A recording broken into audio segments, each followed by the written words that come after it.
Hi, and welcome to the Planet LP podcast. I'm Ted Asregadoo. For Prince fans, June 25th, 1984 is an important date. That was the day that the album Purple Rain was released. An album that vaulted Prince from, hey, this guy's pretty good, to Baby, I'm a Star. I don't think what went into making this album, the movie, the music videos, even the concert performances was anything other than calculation.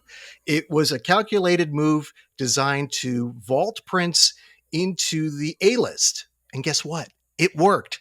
Worked so well that 40 years later, we're talking about Purple Rain. That's what this episode is about. Totally devoted to Purple Rain at 40. And with me is an esteemed panel.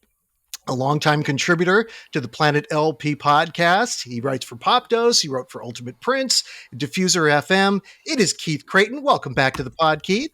How's it going? Good to be here, and can't wait to start talking Prince and all things purple. Me too. Also on the pod is Theo Gonzalves. Theo and I have known each other since 1991 when we were both graduate students at San Francisco State University. And during that time, we became friends, and he told me that Prince was one of his musical heroes. Flash forward a few years later, maybe decades later, and Theo got to hold one of Prince's guitars at the Smithsonian in Washington, D.C. And you texted me that picture, Theo, and you said, I was trying not to break out into a sweat while holding this guitar. Welcome to the Planet LP podcast. Don't break out into a sweat. You're among friends, my friend. Great to see you, Ted. Great to see you. And back for a second time is Matthew Wilkening. Matthew is the editor-in-chief of Ultimate Classic Rock.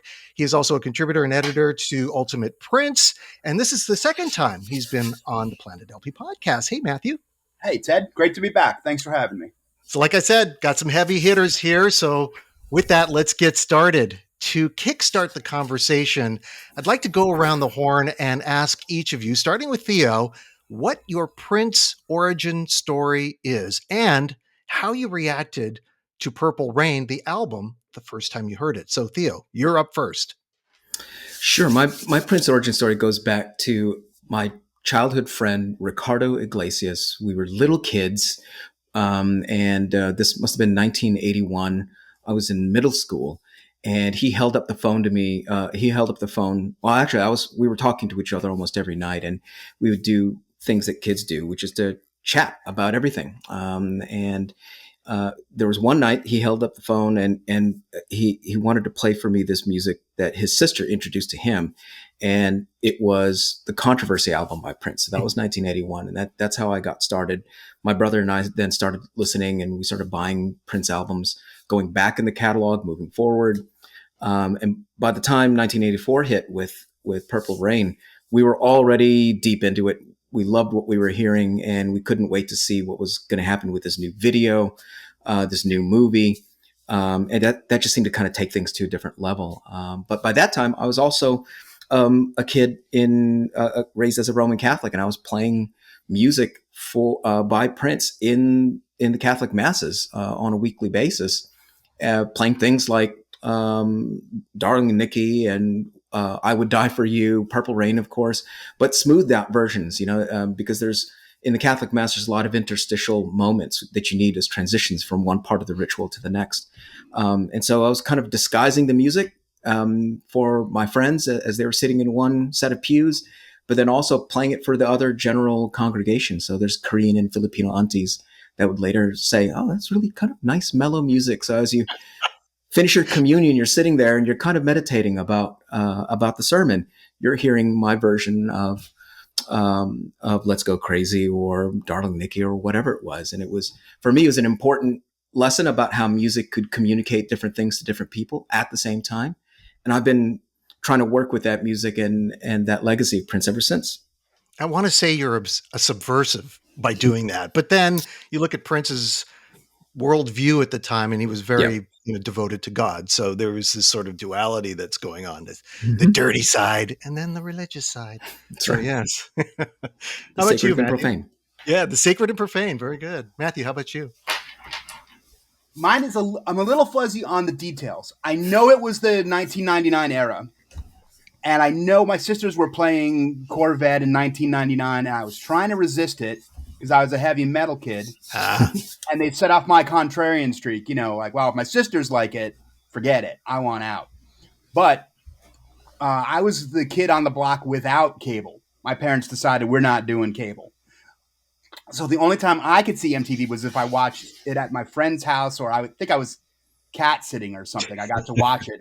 And oddly enough, they had the Dirty Mind video on. And that song was just so undeniable to me that, my radar went up and I'm like, okay, wait a minute. Hold on. Maybe this guy's great. And I remember hearing Delirious after that.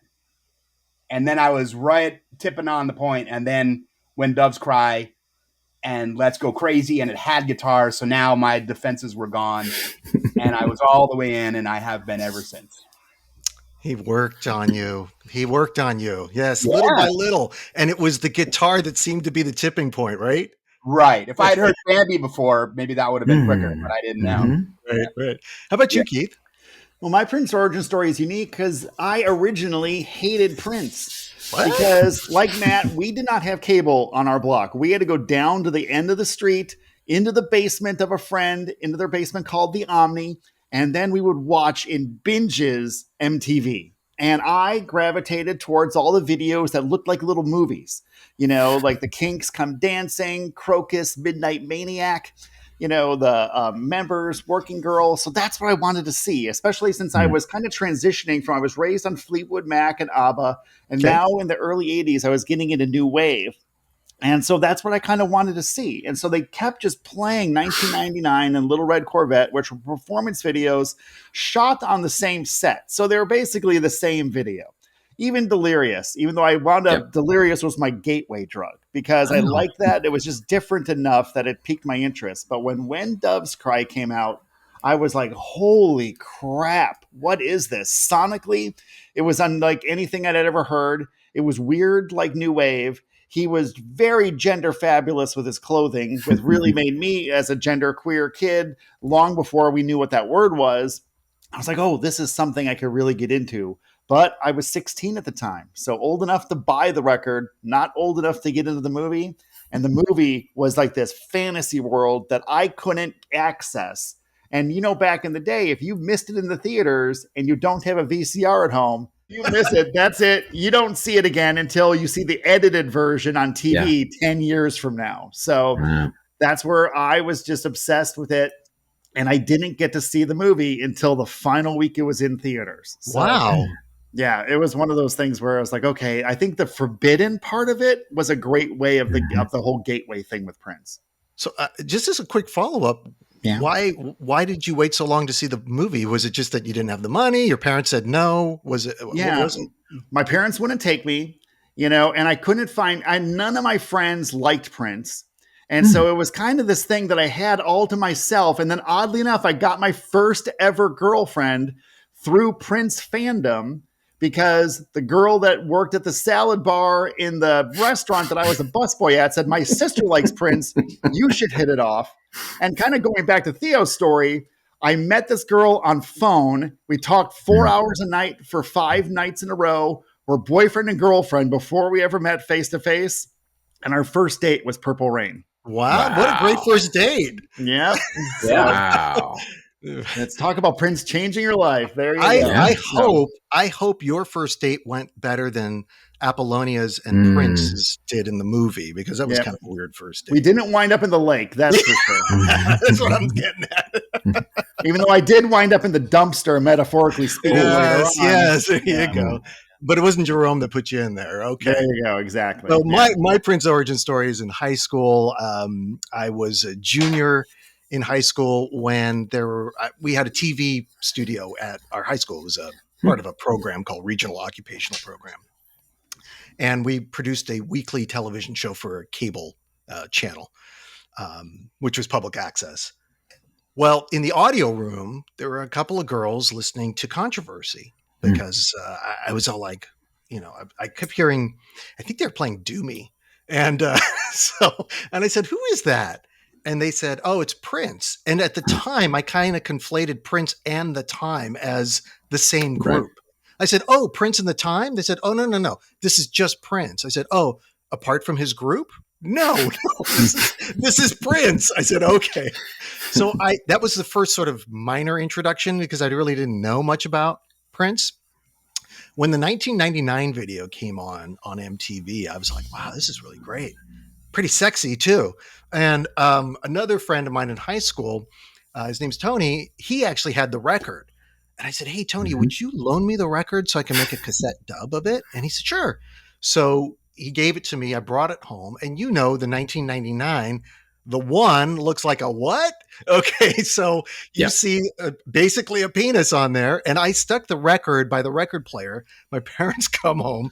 My mom sees it. My stepdad sees it. And they're like, what the hell is this? And I'm all like, oh, it's just a record I borrowed from a friend. They're all like, look at what this cover is. And I was like, I didn't notice that. I had no idea. So that was my Prince origin story. But when Purple Rain came out, I was already knee deep into the Princeosphere, whatever you want to call it. So when the movie comes out, I went to the very first showing of the day. It was like at noon. And I took my brother, Steve, who's 2 years older than I am. We sat through the movie. And at the end, there's that sort of that freeze frame where Prince sort of looks at the camera and it freezes like that. And it's kind of getting this halo coming out of his head. My brother, who's not a huge Prince fan, he turns to me and goes, that's it? Oh, he didn't like it. And I said, yeah, I guess the movie itself wasn't that good. The performances were great. He really liked the performances. And so did I. But we were kind of driving home and he said, what's so great about this guy? I mean, that movie wasn't that good. And I said, no, it really wasn't. I said the story was kind of, I don't know. It really didn't do much for me. And I was a film major at the time. So I started pontificating about, the problem with the character development. Like, what the hell did the dad do for a living? What did he do? Just smoke cigarettes and beat up his wife all day and then claim he keeps a roof over his head, over their head and the heat on? And I was just like, my God.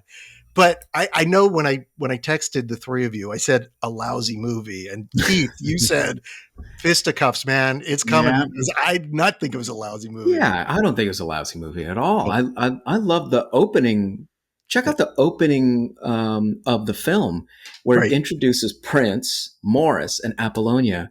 And it does so within the context of Prince basically singing that song. Mm-hmm. And in that stretch, I mean, that's that extended version of Let's Go Crazy. It's just, it's amazing to kind of see the three characters coming together, and it really sets up the drama, the trio. But you see all the characters kind of already formed. You can kind of see there's a rivalry. There's the new kid coming to town, and then there's kind of Prince commanding that stage. And to me, I just thought this is a blast. I was asking my brother, what am I watching? Yeah. Because this is just amazing. I would have loved to see an entire film just of that, but that was a way to kick things off. And then when he hits that last flourish, take me away, the whole thing just kind of comes to a crash. I thought, wow, I just wanted to stand up and say, this is a great film. And it was only like 8 minutes, right? I mean, to me, I thought I knew I was watching something special in terms of music and probably in terms of film. I hadn't really watched too many films as a kid. Like that. But in terms of music and film, to me, that was just such a great and powerful combination. Again, it was a great hook, and I can't imagine too many films starting in the same way that sets up characters and then also has the drama of that music. I thought Morris and Jerome were a great comedy duo. I thought that they kind of saved the film in many ways for me. Because without those scenes, I just felt like, wow, what is I didn't feel like it worked. Because my whole thing was, this is one of the few times we ever saw Prince in the real world. There's puddles and slush and it's gritty and, real weather coming down on them, because this is where I don't think Graffiti Bridge worked, because it was all shot on the soundstage in a sanitized set. And same thing with Under the Cherry Moon, since it was all very polished and kind of set in a different era in black and white.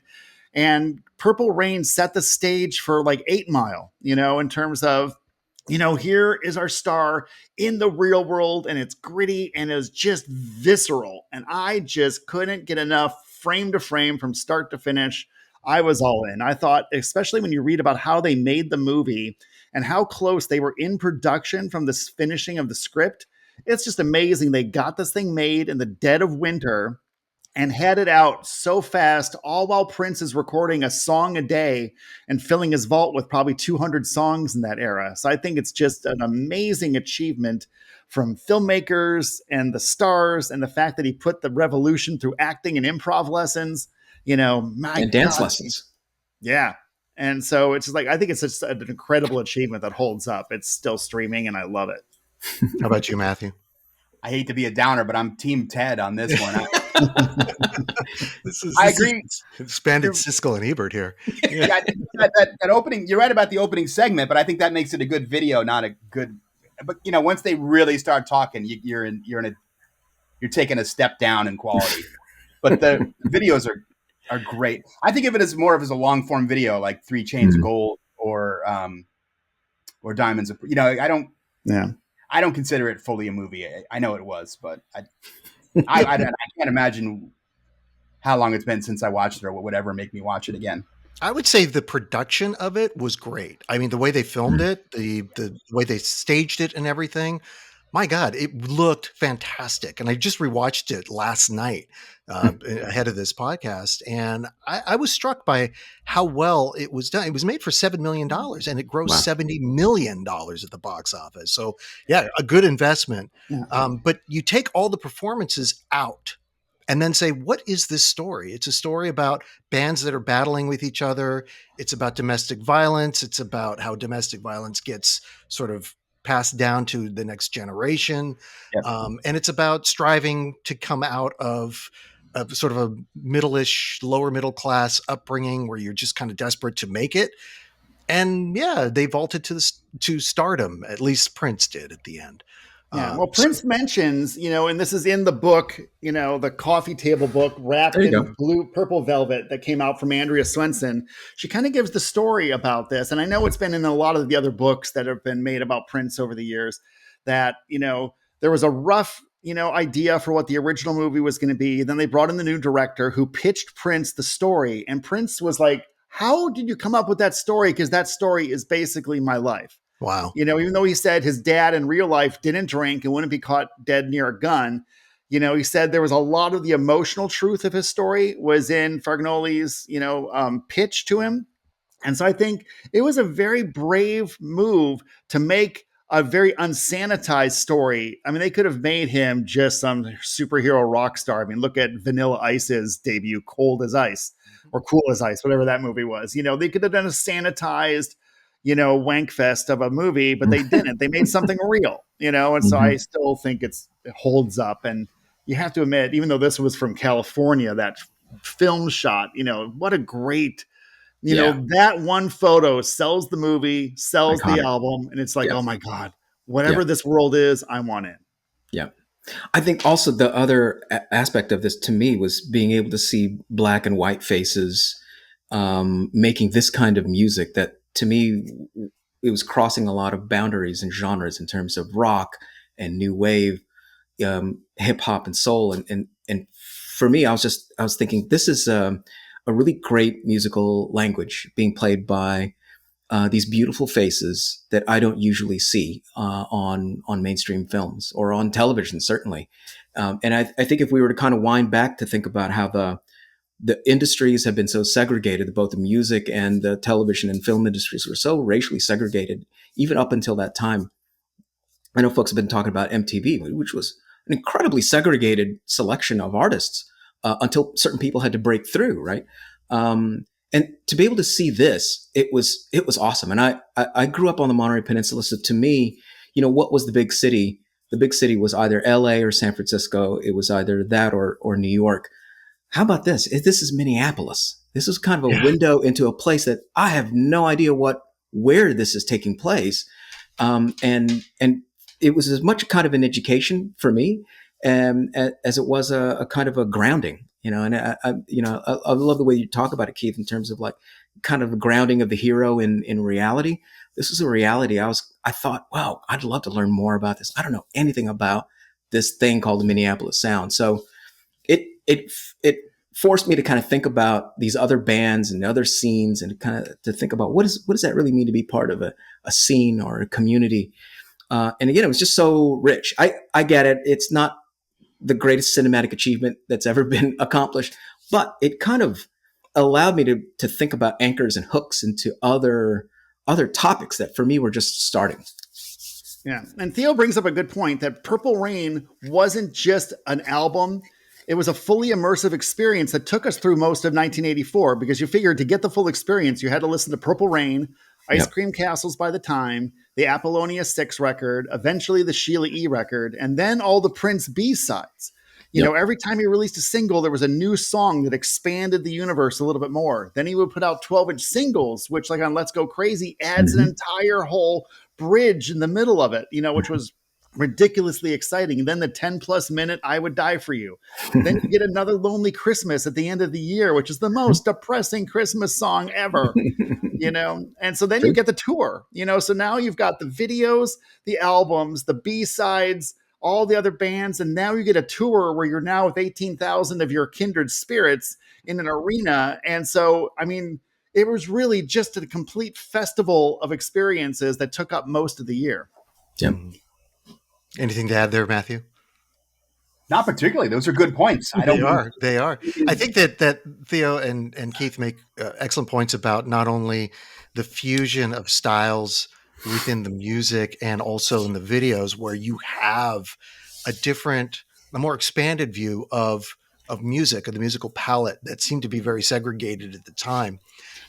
That's what I loved about it. I saw somebody with a look, a style, fusing musical styles. Like Matthew, I was more on the rock, heavy, not heavy metal, but definitely hard rock side of things. So looking at Prince and thinking, man, this guy can shred it on guitar. This guy is super good. How come he's not on Guitar Player magazine, right? But this expanded look and just the sort of the attitude of the world of, to me, it expressed America. I mean, it really was this sort of expression of pluralism, this fusion of styles. We like to say that jazz isn't an American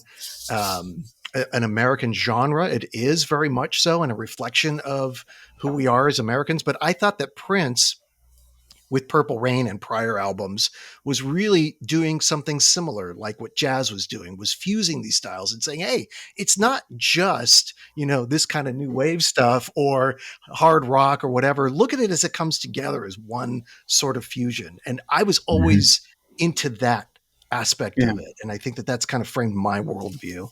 After I got into Prince, I went to the guy at the record store that I knew, and I said, okay, what is this? Where does this come from? And his math was bad on purpose. But what he said was, Prince is half George Clinton, half James Brown, half Jimi Hendrix, half Sly Stone. And so that sent me on a huge, mission to find and devour and, of course, instantly love all of this stuff and send me in. And like I said, that's probably a third of my record collection now. He might not have been wrong on the math there, Matthew, because Prince is not a woman. He's not a man. He's something that you'll never understand. So there it is. I think that's the best thing that music can do for you. Because when you ask that question, like the way that Matthew asked, like, where does this come from? It presumes that it's part of something bigger. And you want to know more about that. You want to know how that person got there, and to go down that rabbit hole to now we're thinking about Parliament Funkadelic. Now we're thinking about Sly and Family Stone. And of course, I know people are constantly remarking about Prince and Hendrix, but there are plenty of other interviews where Santana was, and the tone achieved in just something very simple of holding a note with that kind of confident vibrato. I mean, that's a cool West Coast Chicano rock sound that's coming out of San Francisco. And so it's great to be able to do that, because I remember listening to other kinds of music and asking similar kinds of questions. And someone saying, well, if you want to listen to this, you need to listen to Charles Mingus. Now you need to listen to, Sonny Rollins. Now you need to listen to Clifford Brown.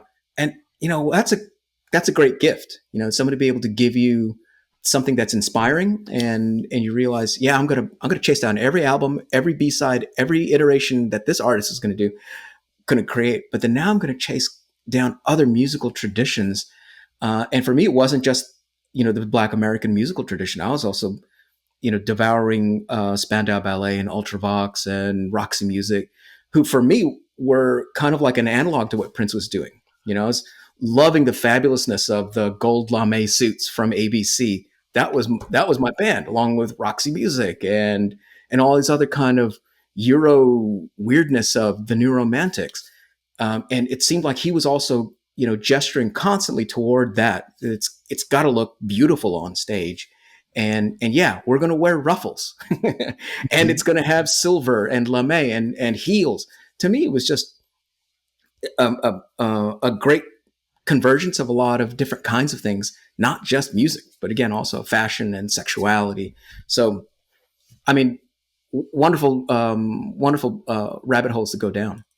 Yeah, the big thing we got to remember here, we've been talking about Prince throughout most of this podcast, but remember, Purple Rain was a Prince and the Revolution record.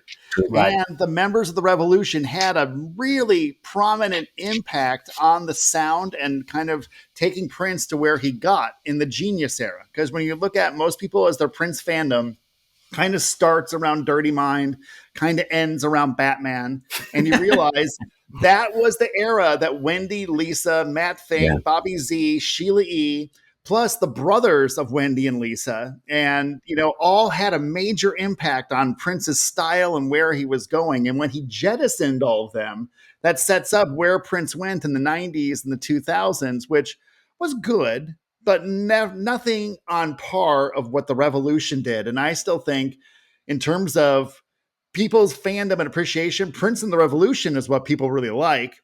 Next by Prince and the New Power Generation, and then probably third to all of that, just Prince's solo work.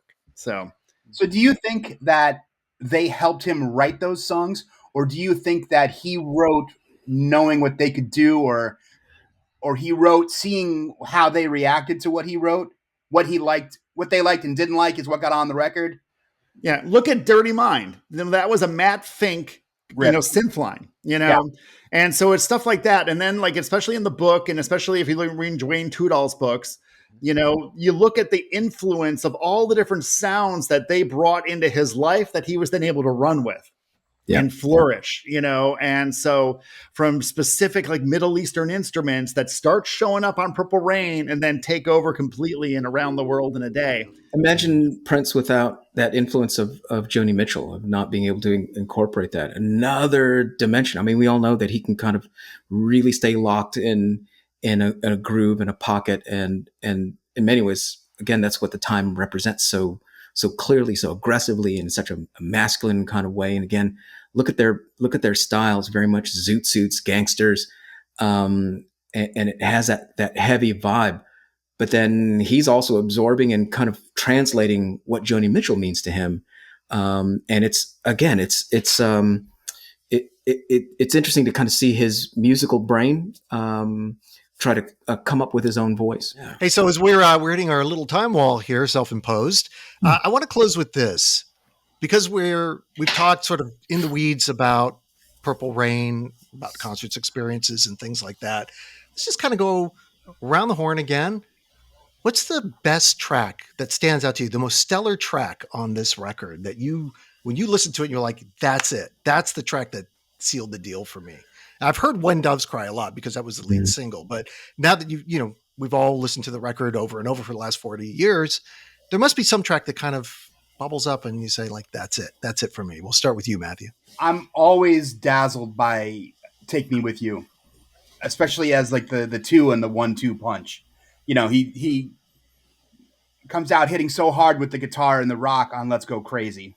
Mm-hmm. And then he's like, all right, now that I got you here, this is really me more. Try this, deal with this. Mm-hmm. But I will say, after the day he died, I was in Miami for my sister's wedding. Mm-hmm. And her wedding was the next day. And it honestly affected me enough that I wasn't fully there for the wedding, which I regret, but I was trying my best.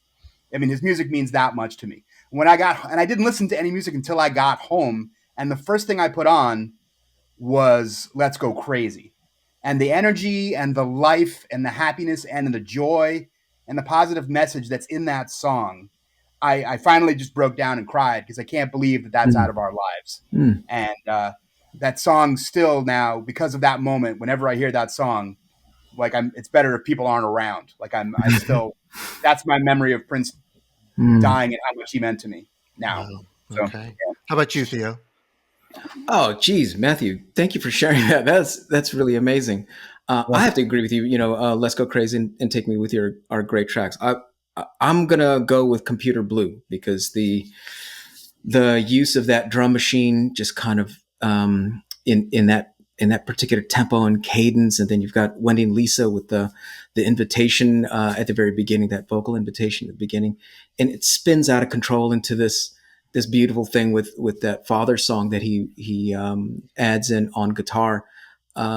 To me, it was kind of like a mini symphony as you're hearing it. Now in the movie, of course, it's a bitter, it's coming at a bitter point. It's raising certain tensions between he and other characters. So I loved how cinematically it was working for me. But just when you sit down and listen to the music, and of course you listen to the hallway version that goes on for like 17 minutes or whatever. To me, I just love the unfinished, weird lyrics that were kind of placed in different locations.